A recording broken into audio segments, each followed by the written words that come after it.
ಇವತ್ತಿನ ಭಾಗ್ಯಲಕ್ಷ್ಮಿ ಸಂಚಿಕೆಯನ್ನು ನೋಡಬೇಕಂದ್ರೆ ನಮ್ಮ ಚಾನಲ್ನ ಸಬ್ಸ್ಕ್ರೈಬ್ ಮಾಡಿ ಮತ್ತು ವಿಡಿಯೋನ ಲೈಕ್ ಮಾಡಿ. ಭಾಗ್ಯಲಕ್ಷ್ಮಿ ಮತ್ತು ಅವ್ರ ಮಗ ಮತ್ತು ಕಿಶನ್ನು ಮತ್ತು ಹರಿ ಇವರೆಲ್ಲರೂ ರೌಡಿಗಳ ಕೈಯಲ್ಲಿ ಸಿಕ್ಕಾಕೊಂಡಿರ್ತಾರೆ. ಅವರು ಇನ್ನೇನು ಭಾಗ್ಯಂಗೆ ಚೂರಿ ಹಾಕಬೇಕು ಅನ್ನೋಷ್ಟೊತ್ತಿಗೆ ಹರಿ ಕಟ್ಟು ಬಿಚ್ಕೊಂಡು ಕೈನ ಕಾಲನ್ನ ಬಿಚ್ಕೊಂಡು ಆಮೇಲೆ ಕಾಪಾಡ್ತಾನೆ. ಭಾಗ್ಯನ ಚಾಕು ಚುಚ್ಚಬೇಕು ಅಂತ ಅನ್ನೋಷ್ಟರೊಳಗಡೆ ಎಲ್ಲರಿಗೂ ಹೆದರಿಕೆ ಆಗಿಬಿಡುತ್ತೆ. ಆಮೇಲೆ ಆದಿಯಣ್ಣ ಏನು ಮಾಡ್ತಿದ್ದೀರಾ ನೀವು, ಇದು ಮಾಡಿ ಎದ್ದೇಳಿ ಫಸ್ಟು ಅಂತ ಹೇಳಿ ಆದಿ ಮತ್ತು ಹರಿ ಇಬ್ಬರೂ ರೌಡಿಗಳನ್ನೆಲ್ಲ ಹೊಡೆದಾಕಿ ಕಾಪಾಡ್ತಾರೆ. ಮತ್ತು ಇಲ್ಲ ನಡಿ ಇಲ್ಲಿಂದ ಹೋಗೋಣ ಅಂತ ಹೇಳ್ತಾರೆ. ಆಗ ರೌಡಿಗಳಿಗೆ ಪೊಲೀಸ್ನ ಇಟ್ಕೊಡ್ಬೇಕು ಅಂತೇಳಿ ಆದಿ ಹೇಳಿದ ತಕ್ಷಣ ನಾವು ಈಗ ನಮಗೆ ಫಸ್ಟು ನಿಮ್ಮ ಪೊಲೀಸ್ಗೆ ಏನಾರು ಹಿಡ್ಕೊಟ್ರೆ ನಿಮ್ಮ ತಮ್ಮ ಕಿಶನ್ನೇ ಇದಕ್ಕೆ ಕಾರಣ ಅಂತ ಹೇಳ್ತಾರೆ. ಆಗ ಹೌದಾ, ಅದನ್ನ ಆಮೇಲೆ ಮಾತಾಡೋಣ ಅಂಥೇಳಿ ಅಲ್ಲಿಂದ ಹೊರಟು ಬರ್ತಾರೆ. ಆಗ ಆದಿ ವಿಸಿಟಿಂಗ್ ಕಾರ್ಡ್ ಕೊಡ್ತಾರೆ ಯಾರಿಗೆ. ಆಗ ಇದನ್ನೆಲ್ಲ ನೋಡಿದ್ದೀನಿ ಅಂತ ಹೇಳಿದಾಗ, ಓ ಹೌದಾ ಅದೇ ಲಾಸ್ಟ್ ಟೈಮ್ ನಾವು ಟ್ರಿಪ್ ಹೋದಾಗ ಅದನ್ನೆಲ್ಲ ನೋಡಿದ್ವಲ್ಲ, ಅಲ್ಲಿ ಬಸ್ಸು ರಿಪೇರಿ ಎಲ್ಲ ಮಾಡಿಕೊಟ್ರಲ್ಲ ಇವ್ರು ತಮ್ಮಂದ್ರೆ ಅಂತ ಹೇಳಿದಾಗ ಭಾಗ್ಯಂಗೆ ಮತ್ತು ಕಿಶನ್ಗೆ ಆದಿಗೆ ನೆನಪಾಗುತ್ತೆ.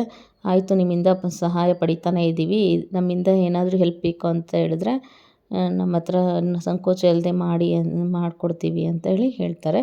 ಇದನ್ನೆಲ್ಲ ಭಾಗ್ಯ ಅತ್ತೆ ಕುಸುಮ ಹತ್ರ ಕಿಶನ್ನು ಮತ್ತು ಆದಿಯವರು ಭಾಗ್ಯವರು ಇಷ್ಟು ಜನ ಏನಾಯಿತು ಹೇಗಾಯಿತು ಅಂಥೇಳಿ ಹೇಳ್ತಾ ಇರ್ತಾರೆ. ಆಯಿತು, ತುಂಬ ಸುಸ್ತಾಗಿದ್ದೀರಾ, ಹೋಗಿ ರೆಸ್ಟ್ ಮಾಡಿ ಅಂತ ಹೇಳ್ತಾರೆ. ಓ ರೆಸ್ಟ್ ಮಾಡಿ ಅಂದ ತಕ್ಷಣ ನಾವೇನು ನಾಳೆ ಬರದೇ ಇರಬೇಡಿ ಅಂತ ಹೇಳೋದು ಬೇಡ, ನಾನು ನಾಳೆ ಕೆಲಸಕ್ಕೆ ಬಂದೇ ಬರ್ತೀನಿ ಅಂತ ಹೇಳ್ತಾರೆ. ಈ ಕಡೆ ತಾಂಡವ್ ಮತ್ತು ಶ್ರೇಷ್ಠ ಇಬ್ಬರೂ ಗಾಡಿಯಿಂದ ಹೊರಗಡೆ ಬರ್ತಾರೆ. ಹೊರಗಡೆ ಕಾರ್ ಹಿಡಿದ ತಕ್ಷಣ ಹೋಗಿ ಕುತ್ಕೊಳ್ತಾನೆ. ಶ್ರೇಷ್ಠ ಕರೆಕ್ಟಾಗಿ ಜಾಗದಲ್ಲಿ ಕುತ್ಕೊಂಡಿದ್ಯಾ ನೋಡು ತಾಂಡವ್ ಅಂತೇಳಿ ಹೇಳ್ತಾಳೆ.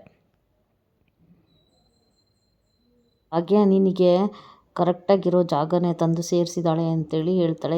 ನಿನ್ನ ಎಕ್ಸ್ ವೈಫು ಸರಿಯಾದ ಜಾಗಕ್ಕೆ ನಿನಗೆ ಈ ಥರ ಮಾಡಿದ್ದಾಳೆ ನೋಡು, ಅವರಿಬ್ಬರು ಚೆನ್ನಾಗಿರಬೇಕು ಅಂತಲೇ ಈ ಥರ ಮಾಡ್ತಿದ್ದಾರೆ. ಇದೆಲ್ಲ ಆದಿ ಮತ್ತು ಭಾಗ್ಯಂಗೆ ಇರೋವಂಥ ಅಫೇರಿಂದ ಈ ಥರ ಆಗ್ತಾಯಿದೆ ತಾಂಡವ್, ಅರ್ಥ ಮಾಡ್ಕೊ ಅಂತ. ಅದೆಲ್ಲ ಏನೂ ಸಾಧ್ಯ ಇಲ್ಲ ಅಂತೇಳಿ ಹೇಳ್ತಾನೆ ತಾಂಡವ್. ನೀನು ಹೇಳ್ತಿರೋದು ಸರಿಯಾಗಿದೆ, ಅದೆಲ್ಲ ತಾಂಡವ್, ನೀನು ಅವಳನ್ನ ನಂಬೋಷ್ಟು ನೀನು ನನ್ನನ್ನು ನಂಬಿದಿದ್ರೆ ಇಷ್ಟೊತ್ತಿಗೆ ನೀನು ಎಲ್ಲೋ ಇರ್ತಾ ಇದ್ದೆ ಗೊತ್ತಾ ಅಂತೇಳಿ ಹೇಳ್ತಾಳೆ. ನೋಡು, ನಾನು ಹೇಳ್ದಂಗೆ ಕೇಳು, ಇದರಿಂದ ಅವಳು ಎಲ್ಲ ಆಸ್ತಿನೂ ಹೊಡ್ಕೊಂಡು ಸರಿಯಾಗಿ ಬುಟ್ಟಿಗೆ ಹಾಕ್ಕೋಬೇಕು ಅಂತಲೇ ಆದಿರ ಹತ್ರ ಚೆನ್ನಾಗಿ ಮಾತಾಡ್ಸ್ಕೊತಾ ಇದ್ದಾಳೆ. ಅವಳು ನೀನು ಹೇಗೆ ಬೀದಿಗೆ ತಂದ್ಲೋ ಹಾಗೆ ನೀನು ಅವಳನ್ನ ಬೀದಿಗೆ ತರಬೇಕು. ಅವಳು ಇರೋ ಮನೆ ನಿನ್ನ ಹೆಸ್ರಿಗಿದೆ ತಾನೇ, ಆ ಮನೆಯಿಂದ ಹೊರಗಡೆ ಹಾಕು, ಆವಾಗ ಅವಳಿಗೆ ಬುದ್ಧಿ ಬರುತ್ತೆ, ಅವಳು ಬೀದಿಗೆ ಬರ್ತಾಳೆ. ಭಾಗ್ಯ ಹೊರಗಡೆ ಬಂದಷ್ಟು ನಿನಗಿನ್ನೂ ಹೆಲ್ಪ್ ಆಗುತ್ತೆ ಗೊತ್ತಾ ಅಂತ ಹೇಳ್ತಾಳೆ. ಅಲ್ಲಿ ನನ್ನ ಮಕ್ಳು ಇರ್ತಾರೆ, ಮಕ್ಕಳೆಲ್ಲ ಎಲ್ಲಿರಬೇಕು ಅಂತ. ನಿನ್ನ ಮಕ್ಕಳು ತನ್ವಿಗೆ ಬರ್ತಡೇ ಎಲ್ಲ ಮಾಡಿದೆ, ಎಲ್ಲ ಚೆನ್ನಾಗಿ ನೋಡಿಕೊಂಡೆ, ಆದರೆ ನಿನಗೇನು ಮಾಡೋದು, ನಿನ್ನ ಮಗಳು ನಿನ್ನ ಜೊತೆಲಿದ್ದಾಳಾ. ಅದೇ ತನ್ಮಯ್ ಸ್ಕೂಲಲ್ಲಿ ಆದಿ ಅಂಕಲಿಗೆ ಮಾತ್ರ ಫೋನ್ ಮಾಡಿ ಅವ್ರಿಗೆ ಯಾಕೆ ಫೋನ್ ಮಾಡ್ತೀರಾ ಅಂತೇಳಿ ಹೇಳ್ತಾರೆ. ನೋಡು ತಾಂಡವ್, ನಾನು ನಿನ್ನ ಒಳ್ಳೇದಕ್ಕೆ ಹೇಳ್ತಾ ಇದ್ದೀನಿ, ಬೇಗ ನೀನು ಏನು ಮಾಡಬೇಕು ಅಂತ ಹೇಳಿದ್ರೆ ಮನೆಯಿಂದ ಹೊರಗಡೆ ಹಾಕಬೇಕು, ಆವಾಗೇ ಅವಳಿಗೆ ಬುದ್ಧಿ ಬರೋದು ಅಂತ ಹೇಳ್ತಾಳೆ.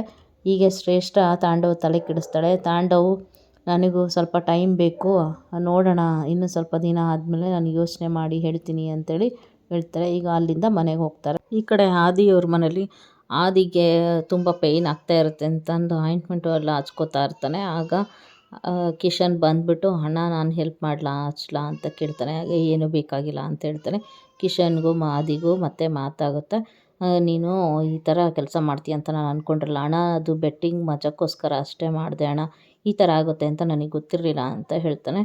ಓ ಇದರಿಂದ ನಿನಗೆ ಇಷ್ಟು ಗೊತ್ತಾಗಲ್ವಾ, ನೀನು ನನ್ನ ಮುಖ ತೋರಿಸ್ಬೇಡ, ನೀನು ಎಂಥ ಕೆಲಸ ಮಾಡಿದ್ಯಾ, ಮನೆಯಲ್ಲೂ ಯಾರಿಗೂ ಗೊತ್ತಿಲ್ಲದ ಥರ ಈ ಥರ ಎಲ್ಲ ಮಾಡಿದ್ಯಲ್ಲ, ಗೊತ್ತಾದರೆ ಏನು ಅರ್ಥ ಮಾಡ್ಕೋತಾರೆ ಅಂತ ಕಾಲಿಗೆ ಬಿದ್ದರೂ ಅವನು ಕ್ಷಮಿಸಲ್ಲ, ನನ್ನ ಮುಖ ತೋರಿಸ್ಬೇಡ ನನಗೆ ಅಂತ ಹೇಳಿ ಆದಿ ಹೇಳಿದಾಗ ಕಿಶನ್ಗೆ ಬೇಜಾರಾಗುತ್ತೆ.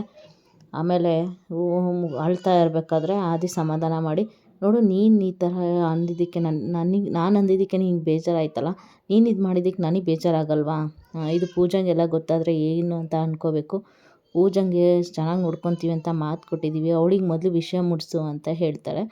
ಈ ಕಡೆ ತನ್ಮಯಿ ಮಲಗಿದ್ದವನು ಎಚ್ಚರ ಆಗಿ ನನಗೇನು ಮಾಡಬೇಡಿ ಅಂತ ಹೆದರ್ಕೊಳ್ತಾ ಇರ್ತಾನೆ. ಆಗ ಭಾಗ್ಯ, ಏನೂ ಆಗಲ್ಲ ತನ್ಮಯ್, ಸುಮ್ಮನೆ ಮಲ್ಕೋ ನೀನು, ಸಮಾಧಾನದಿಂದ ಮಲ್ಕೊ, ಯಾವುದೇ ಏನೂ ಆಗಲ್ಲ, ಧೈರ್ಯವಾಗಿರು. ತನ್ಮಯ್ ಹೇಳ್ತಾನೆ, ಅಮ್ಮ ನನಗೆ ಈ ಥರ ಬೇಜಾರಾಗಿದೆ, ಭಯ ಆಗಿದೆ ಅಂದರೆ ನಾನು ನಿನ್ನ ಮೇಲೆ ಮಲ್ಕೊಂಡಿದ್ದೀನಿ, ಆದರೆ ಆದಿ ಅಂಕಲ್ಗೆ ಯಾರಿದ್ದಾರಮ್ಮ ಅಂತ ಹೇಳಿದಾಗ ಭಾಗ್ಯ ನೆನ್ಪು ಮಾಡ್ಕೊತಾಳೆ ಆದಿಯವ್ರನ್ನ.